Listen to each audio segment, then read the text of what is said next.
కర్నూలులో కాల్పుల ఘటన కలకలం రేపింది. జోహ్రాపురం రోడ్డులోని ఓ బ్యాడ్మింటన్ అకాడమీ వద్ద ఇద్దరు వ్యక్తులు కాల్పులకు పాల్పడ్డారు. పోటీలకు వచ్చిన సమయంలో 3 రౌండ్లు కాల్పులు జరిపినట్లు పోలీసులు గుర్తించారు. కాల్పులకు పాల్పడ్డ ఇద్దరిని పోలీసులు అదుపులోకి తీసుకున్నారు. కాల్పులు జరిపిన వ్యక్తిని కౌశిక్గా గుర్తించారు. ఈ ఘటనకు దారితీసిన పరిస్థితులు, అసలు కారణాలపై పోలీసులు దర్యాప్తు కొనసాగిస్తున్నారు.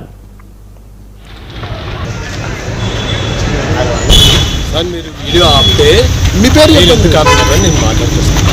చెప్పండి. మీరు పక్కన పెడితే నేను మాట్లాడుతున్నాను. పక్కనే ఉందిలేండి, ట్రాఫిక్ ఏంటి పక్కన ఉందండి. చెప్పండి, మీ పేరు చెప్పండి. సారీ సార్, మీ పేరు చెప్పండి. నేను ఇష్టం వచ్చినట్టు ప్రవర్తిస్తాను. ఎవరు?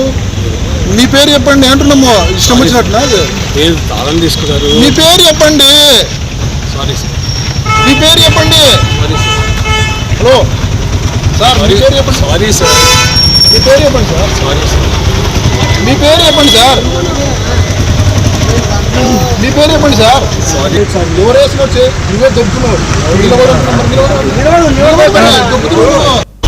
సార్ మీరు వీడియో ఆపితే మీ పేరు మీరు చెప్పండి. ఎందుకు ఆపుతున్నారని నేను మాట్లాడుతున్నాను. మీ పేరు చెప్పండి. మీరు